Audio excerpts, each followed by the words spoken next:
Hello students, most welcome to mathematics classes. Students, आज हम लोग 3 डायमेंशनल ज्योमेट्री में द प्लेन मतलब प्लेन के बारे में जानेंगे। तो प्लेन पर बेस्ड कई तरह के थ्योरम्स हैं जिन्हें हम लोग प्रूव करेंगे। तो आइए, फर्स्ट ऑफ ऑल हम तो जानेंगे पहले कि व्हाट इज प्लेन। प्लेन क्या है, what do you mean by plane. तो एनी सरफेस कोई भी हो सकता है। आपका जो स्टडी रूम है या आपका घर जो है उसका जो ज़मीन है, रूम का जो सरफेस है वो भी सरफेस होगा। कोई टेबल होगा, टेबल क्लॉथ होगा, वह भी सरफेस होगा। कोई भी सरफेस ले सकते हैं। तो उस सरफेस पर कोई 2 पॉइंट ले ले, कोई 2 पॉइंट ले ले और उस पॉइंट को एक डोरे से, एक कॉर्ड से मिलाएं। अगर वह कॉर्ड उसी प्लेन में लाई कर जाए, उसी सरफेस में लाई कर जाए, then we can say that very surface is plane. As for example, एक बैंक का पासबुक है। तो पासबुक है, इसमें ये क्या है, सरफेस है। अगर इसका कोई भी 2 पॉइंट ले ले और उसको एक लाइन से ज्वाइन करें और वो लाइन इसी में लाई कर जाए, तो उसको हम क्या कहेंगे प्लेन। कि ये सरफेस है और इसका 2 पॉइंट लेकर उसको ज्वाइन करें। आपको दिख रहा होगा ये जो लाइन है, ये जो हरा रंग का जो छड़ है, ये इसमें लाई नहीं कर रहा है, तो ये सरफेस कहलाएगा, प्लेन नहीं कहेगा। लेकिन अब देखें, कोई भी 2 पॉइंट ले लेंगे, उसको अगर हम लाइन से मिलाएंगे, किसी छड़ से मिलाएंगे, किसी धागे से मिलाएंगे, अगर उसी में लाई कर गया सरफेस में, दैट इज प्लेन। तो आपने प्लेन के बारे में समझ लिया। ऐसे भी प्लेन का जो इंटरसेक्शन होता है वह क्या होता है, लाइन होता है। As for example, pages of the book. जैसे ये पासबुक है, इसका हम 2 पेज ले लेते हैं। ये पासबुक है, इसका पेज जो होगा क्या होगा, प्लेन होगा। और उस प्लेन का जो इंटरसेक्शन है वह क्या कहलाएगा, तो प्लेन का इंटरसेक्शन जो है वह क्या कहलाएगा, लाइन कहेगा। तो प्लेन का इंटरसेक्शन क्या होता है, लाइन। और लाइन का इंटरसेक्शन क्या कहलाता है, पॉइंट। तो इस तरह से हम कह सकते हैं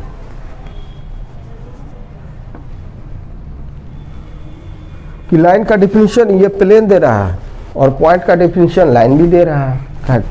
अब एक कोई भी लाइन ले और उस पर दूसरा लाइन 90 डिग्री के एंगल पर खड़ा हो, राइट एंगल पर खड़ा हो, तो उसको हम क्या कहते हैं, परपेंडिकुलर कहते हैं। क्या होता है, परपेंडिकुलर। लेकिन कोई प्लेन हो, उस पर कोई लाइन परपेंडिकुलर हो, तो इसको नॉर्मल कहते हैं। और नॉर्मल कहाँ कहते हैं, तो जैसे कोई सर्कल हो, इस पर टेंजेंट ड्रॉ कर दें, टेंजेंट का पॉइंट ऑफ कांटेक्ट हो, पॉइंट ऑफ कांटेक्ट पर सेंटर से जाते हुए जो लाइन परपेंडिकुलर होगा टेंजेंट पर एट पॉइंट ऑफ कांटेक्ट, यह भी नॉर्मल ही कहा जाता है। चलिए, तो आपने नॉर्मल के बारे में समझ लिया। कुछ और डिफिनेशंस हैं कि लाइन किस चीज से बना होता है, पॉइंट से। Collection of points is called line and collection of lines is called plane. A plane is made up of infinite number of lines. ये भी कहा जा सकता है, ये भी डिफिनीशन हो सकता है प्लेन का। तो हम पढ़ने जा रहे हैं इसमें equation of plane in normal form. Equation of plane in normal form.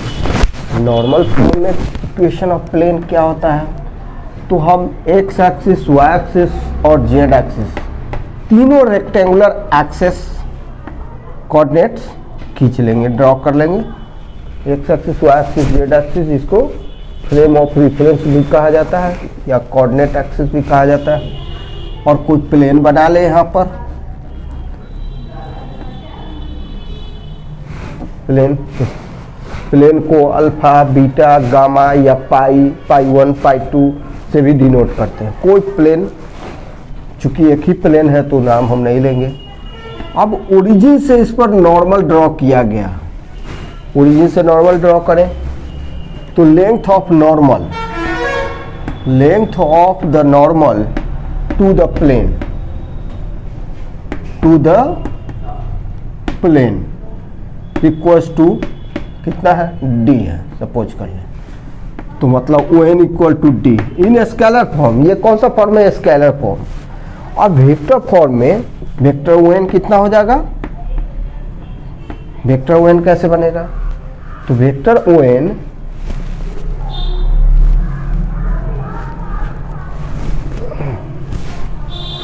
Vector O N equals to, आप जानते हैं कि कोई भी vector magnitude into unit vector होता है, मैग्नीट्यूड इनटू यूनिट वेक्टर होता है। तो vector O N equals to, O N का मैग्नीट्यूड तो डी हुआ और एक यूनिट वेक्टर एन मान लिया गया, unit normal vector, unit normal vector भी कह सकते हैं, यूनिट वेक्टर भी कह सकते हैं, एन कैप। तो वेक्टर ओ एन का वैल्यू कितना हुआ, D into N cap. N cap क्या है, unit normal vector, N cap equal to unit normal vector to the plane, unit normal vector to the plane. अब इसमें कोई point ले लेंगे, अकेला काम नहीं चलेगा, इसको कोई ना कोई साथी चाहिए, कोई पॉइंट ले लेंगे, इस पर कोई पॉइंट पी ले लेंगे जिसका पोजीशन वेक्टर, ये वेक्टर फॉर्म जब भी होगा तो इसमें पोजीशन वेक्टर जरूर रहेगा। इस पी पॉइंट का पोजीशन वेक्टर क्या है, आर है। तो पोजीशन वेक्टर कैसे मिलेगा, जबकि ओरिजिन से ज्वाइन करेंगे देन पोजीशन वेक्टर, तभी पोजीशन वेक्टर मिलेगा।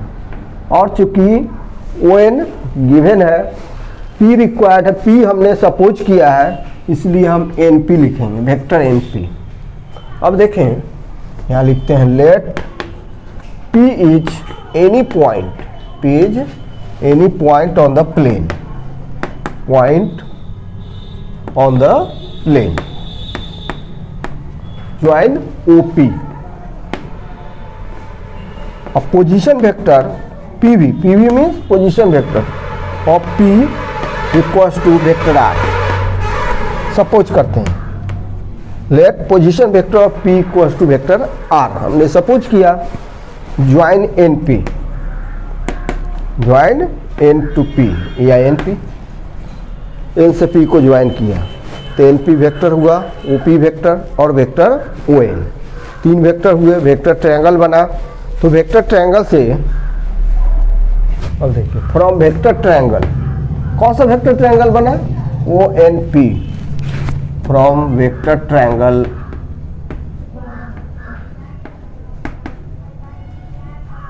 ओ एन पी,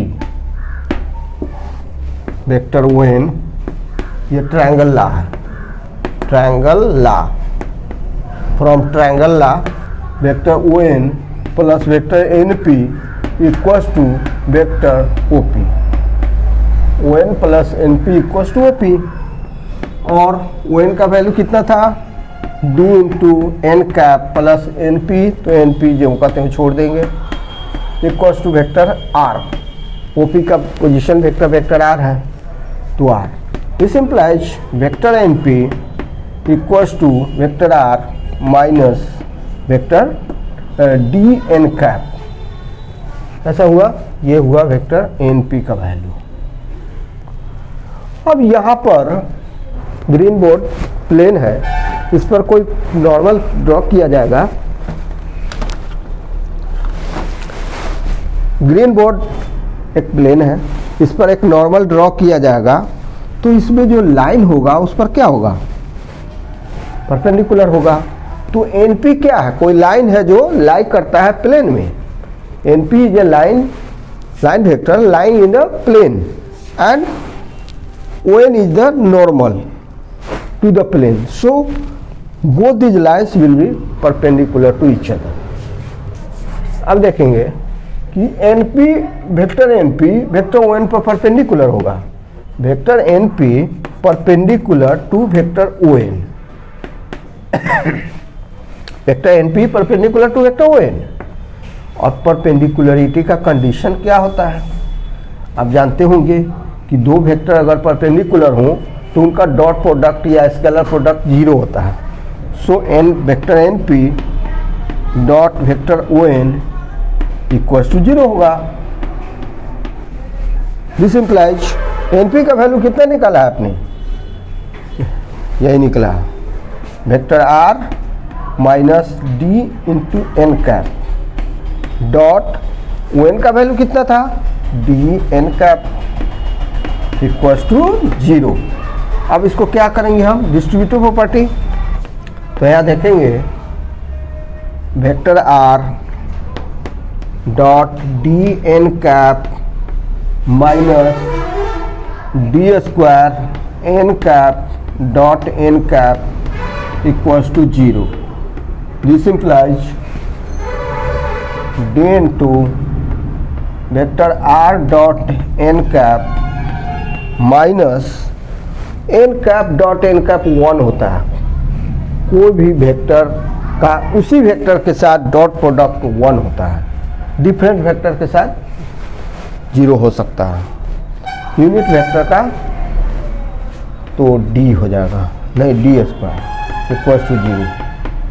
तो vector R dot N cap equals to D हो जाएगा. D square by D equals to D. यही required equation of the plane है. तो अब देखेंगे equation of plane in normal form, Cartesian form. Vector form देख चुके, अब कार्टेजियन फॉर्म में देखेंगे. Let the coordinates of point P का कोऑर्डिनेट्स क्या है? X Y Z. And direction cosines of ON vector ON R LMN. Direction cosine ON का LMN है. तो n कैप का वैल्यू क्या हो जाएगा? n कैप जो वेक्टर है उसका वैल्यू हो जाएगा L I cap M J cap plus N K cap. ये आपको हो जाएगा n कैप का वैल्यू. और वेक्टर OP का वैल्यू मीन्स वेक्टर R का वैल्यू कितना हो जाएगा? वेक्टर R का वैल्यू हो जाएगा XI cap plus YJ cap plus ZK cap. जब पॉइंट P का कोऑर्डिनेट्स XYZ है तो P का जो पोजीशन वेक्टर R है उसका कंपोनेंट फॉर्म क्या हो जाएगा? XI cap plus YJ cap plus ZK cap. और ON जो नॉर्मल है, नॉर्मल का यूनिट वेक्टर क्या है? n कैप है. उसका वैल्यू हो जाएगा LI cap plus MJ cap plus NK cap. LMN क्या है? इस नॉर्मल का डायरेक्शन कोसाइंस है. अब देखिए, आप इक्वेशन ऑफ प्लेन आपने अभी देखा है, vector R dot N cap equals to D. यही ना देखा है. अब देखिए R का वैल्यू क्या आया है? XI cap plus YJ cap plus ZK cap dot N cap का वैल्यू क्या था? LI cap plus YJ cap M J cap plus NK cap equals to क्या हो जाएगा? D. ये कंपोनेंट फॉर्म कहलाता है. किसी पॉइंट का पोजीशन वेक्टर हो गिवन, तो अगर उस पॉइंट का कोऑर्डिनेट भी दिया हुआ हो तो ये कंपोनेंट फॉर्म कहलाता है. This is called component form. Now the dot product और scalar product of these two vectors क्या होंगे?